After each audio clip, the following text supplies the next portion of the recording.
What's up, wrestling fans? It is that time again for the Tekmasters Wrestling Wrap-Up. Hope everybody's been having a wonderful week and weekend, and here we go, man. A lot of stuff to talk about and not a lot of time to do it, so let's jump into things.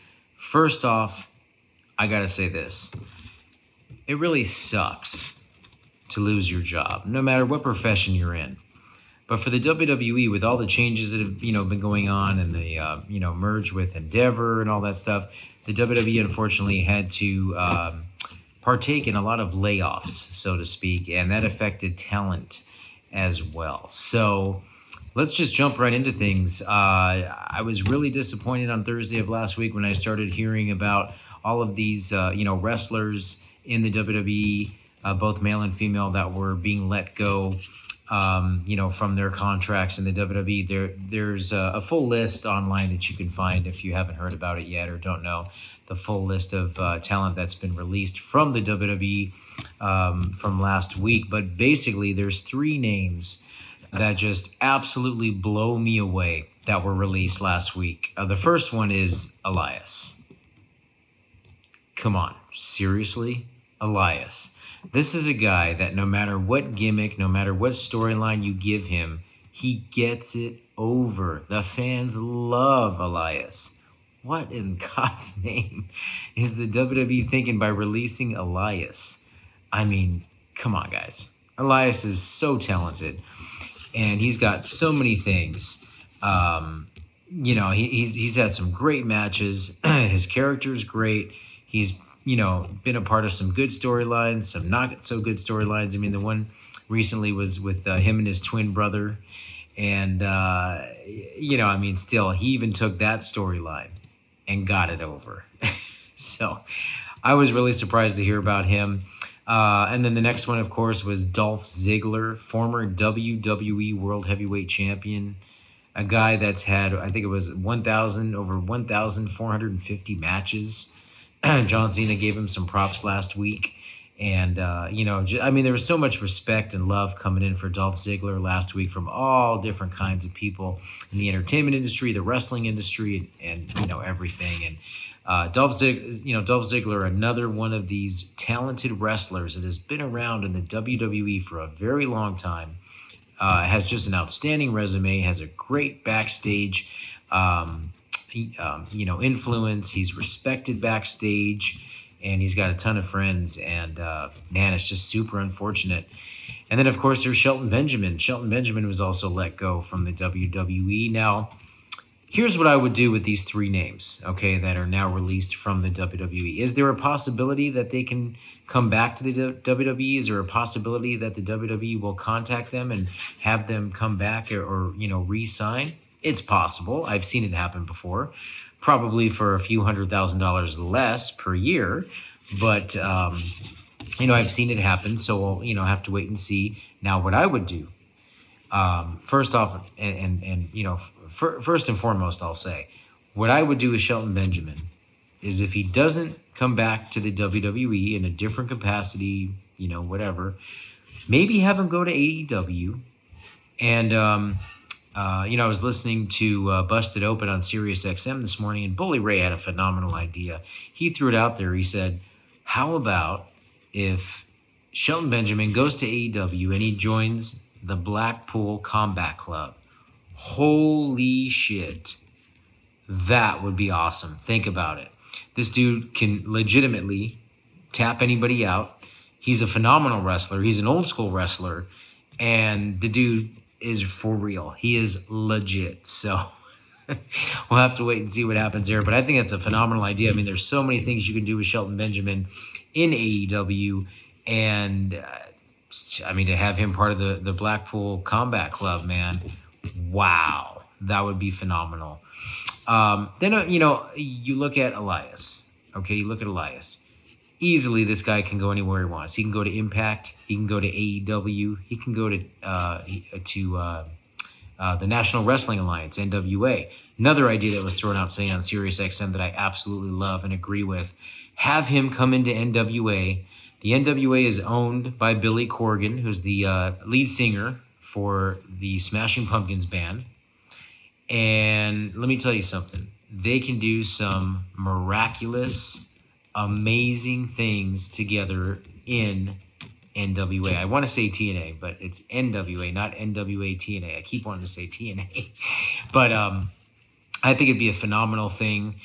We could even see Elias have a program with EC3 for the NWA, World Heavyweight Championship. But they can definitely do something. I mean, Elias just has so many different gifts and talents, man. It's a shame that he got released from the WWE. I think him and Dolph Ziggler really kind of impacted me, a lot last week when their names were announced, to be released. So, we'll have to wait and see. A lot of people think that whenever a wrestler is released, they're going to automatically go to AEW. And you guys got to remember, AEW might, Tony Khan might have a lot of money, or this dude may have, an unlimited bankroll. But you're not going to see every single person that's released from the WWE jump to AEW. Certain people you will. Will we see Edge, Adam Copeland in AEW? I think so. I think he's going to finish his career with his friend Christian, who's also in AEW. So, we'll just have to wait and see what happens. But I believe that there's at least a 3-month no compete clause in all of, the released superstars' contracts when they are released. So we won't see them anytime soon, but we'll have to wait and see what happens when those non-compete clauses have expired. So speaking of WWE, it was also announced earlier tonight on Monday Night Raw that John Cena will team up with LA Knight, and they're going to be taking on Jimmy Uso and Solo Sikoa. That's going to be a great main event. I think it's going to main event Fastlane. So that'll be a match that I'm definitely looking forward to, that I will absolutely watch. And it's going to be entertaining. It's going to be fun. And this is going to be one of those matches where you're going to look at LA Knight and you're going to say, okay, is this dude still a one-trick pony? Or can he have some good matches, evolve his character, and advance in storylines? We'll have to wait and see. This is going to be one of those matches. He's going to get the rub from John Cena, and he's going to, most definitely, I think he's going to have a great match, but he's got to step it up here. He can't just be a gimmick. He can't just be a catchphrase.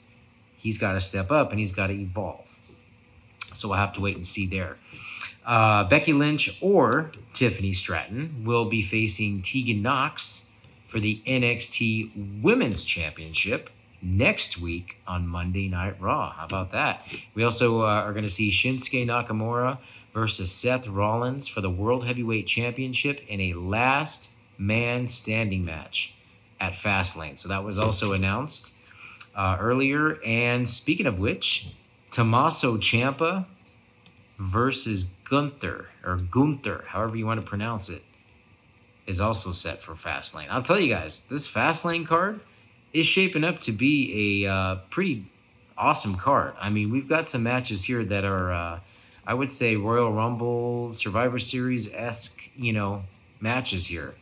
I guess you would consider this a premium live event with this lineup here. So should be interesting to see. Dominic Mysterio retains his North American Championship, so that's awesome. I mean, what they're doing with Dom is great. I mean, this guy is such a heel. The fans absolutely just love to hate him, and they love to boo him. And he really doesn't have to do much. He can just come out, and he can grab a microphone, let everybody boo, and then he can just throw the microphone down and not say anything. I mean, the guy is so over as a heel. It's unbelievable, but he is super fun to watch. And then just a last bit of WWE news here, a story that dropped earlier. Now, we don't know if this is for sure. Whenever I hear about, stories like this, or I read about certain, stories, I take them with a grain of salt, because nothing's confirmed. Nothing is, 100%, truthful, especially when you read it on the internet. So before I say this, take it for what it's worth. Which is a grain of salt, and that's pretty much it. But there's been a report that came out earlier today that Triple H and Stephanie have separated. They're not divorced, but they're separated. So if you kind of think about it, you look back, Stephanie's been out of the picture, right? I mean, we usually will see Triple H and Stephanie together on some kind of level, in the public eye, but we haven't seen Steph and Triple H really at all, if you think about it. On TV, off TV, press releases, all that kind of stuff. So there's definitely, stuff going on. We don't know what it is. We don't know if it's true, but that's a report that came out earlier today that Stephanie and Triple H are separated. And, we wish them, if that is true, we wish them all the best. We hope that they can reconcile, especially for the kids' sake. They have 3 children. So, just hoping that, that story is not true and that they can reconcile and, do everything that they need to do to keep the family together. So moving on, let's talk about AEW. So AEW had their Grand Slam event last Wednesday, and I'm going to say this. It was definitely a bounce back event, right? It was a bounce back card. It was a bounce back night. It was a bounce back Dynamite. And I got to say, MJF and Samoa Joe, awesome main event. I mean, they went all out. And it was, a match that I really enjoyed, a match that I just absolutely couldn't stop watching. And I was just very entertained by it. I will say also, too, that Dynamite last week scored one of the highest ratings that they had in a really long time. And that was over the 920,000 mark. So congratulations to them on that. They also had a solid bounce back show for Rampage and Collision. Those shows were great as well. So we'll have to see, time will tell if AEW is truly bouncing back from all this CM Punk drama and backstage drama and things that they've been dealing with over the last couple of years. Only time will tell. I mean, maybe 6 months, 9 months, 3 months, a year. I mean, we'll really have to sit back and wait and see, if AEW can bounce back from all this stuff. But I will say this, especially now with CM Punk gone, you really have to acknowledge that MJF and Chris Jericho are their 2 biggest stars right now in AEW. There's really nobody else. I mean, yeah, you've got Bryan Danielson. I'm not discounting him or anything like that, but I really feel with, the type of characters that they have, how over they are with the fans, the matches that they're having. I mean, MJF and Chris Jericho are, by far, the top talent that AEW has. So it'll be very interesting to see, what they do going forward. Unfortunately, we saw, Adam Cole. He came out towards the end of that match last week on Dynamite, jumped off of the ramp there when he was coming down to the ring and kind of landed awkwardly. I think he messed up his ankle or something there. So we'll have to see what if that plays into into anything coming up. I mean, he and MJF are the ROH Tag Team Champions, so we'll have to see what happens. But that was a legitimate injury, as you could see. He was limping around the ring after he did that jump. So I'm sure he was pissed off at himself because it's like, dude, that's such a high jump. Like, why would you do that? It's probably the adrenaline or the excitement that was going through his head there. But hopefully Adam Cole is okay. I haven't heard any updates or anything like that.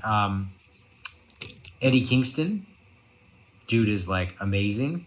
Dude should he should not just be the ROH World Heavyweight Champion, but dude needs to be like the TNT champion or even have a feud with MJF for the AEW World Heavyweight Championship, because Eddie Kingston is awesome. Inside the ring, outside the ring, he's just a phenomenal wrestler. The downside is that he, wrestles indies, he wrestles for AEW, so he's putting a lot of pressure on his body. He's just just crazy, man, in so many ways. But he did come out and say that he signed a 4-year extension with AEW. He's happy to be there. He's glad to be there. He also did mention, though, that he is pretty much done with wrestling on the indie scene because of all the injuries that he has, especially with his back injury that he's kind of, recovering from. So we'll have to wait and see what happens there, guys. But, a lot of great things are happening in the world of professional wrestling. Each and every week, it's something new. WWE is just on fire right now. There's nobody and nothing that can stand in their way. There is no competition. There's nothing that can, really phase the WWE right now. They're in the driver's seat as far as, professional wrestling, sports entertainment, whatever you want to call it. They're in the driver's seat. Last but not least, Impact. I got to say this, guys. If you have access, AXS, either on cable or on your, streaming app, whatever you guys have or use, you definitely got to watch Impact. It is by far one of the best going wrestling TV shows every week that I've seen. The storylines are great. The matches are great. From what I understand, the locker room is phenomenal. I mean, it's a special product with special talent. And it's a shame because Access is not really one of those channels that you can find everywhere. You know, it's on very select streaming apps. It's on very select cable providers and satellite providers. So you've really got to look for it. But if you have a chance, watch Impact every week. It is freaking amazing. Um, One of their or actually two of their stars. So you've got Sami Callihan and you've got PCO. So Sami Callihan's contract ends September 30th. So that's coming up in the next few days. His contract's up with Impact, so he hasn't re-signed. We'll see what happens there. Will he show up in AEW? Will he show up in NXT? We'll have to wait and see. But Sami Callihan's one of those guys that's, again, a phenomenal wrestler and somebody that you really enjoy watching, that's been involved in some great storylines and feuds and Impact over the last couple of years. So it'll be very interesting to see what happens if he does not end up going back to Impact. And same with PCO, man, Pierre-Carl Ouellet. Man, this dude is crazy. I think he's over 50 years old. And the dude is like putting his body on the line every single time he's in the ring, whether it's in the Indies, whether it's in Impact. And, you got to sit there and scratch your head and go, dude, this guy is crazy. Like, when is he going to stop? But his contract is up October 30th, from what I understand. So he has already given his notice to Impact. He is not re-signing or returning. So it's kind of unfortunate because I really like PCO. I really like, Sami Callihan.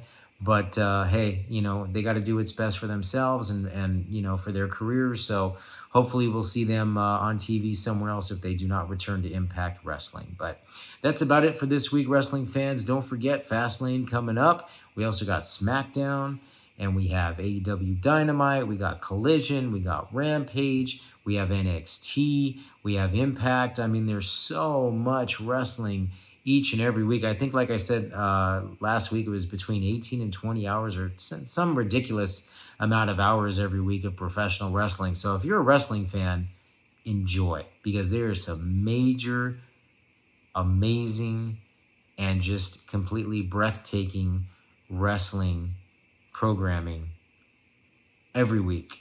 Whether you have satellite, whether you have cable or streaming apps, whatever the case may be, oh my gosh, come on. There's so much wrestling. It's crazy. I'm even overwhelmed by it. And I've been a wrestling fan since I was like 6 years old. I'm not going to tell you how old I am now, but take my word for it. I've been a wrestling fan for a very long time. There's a lot of wrestling on right now. So enjoy, kick back, have a good week, everyone. And we'll see you soon. We'll see you next week for the Tekmasters Weekly Wrestling Wrap-Up.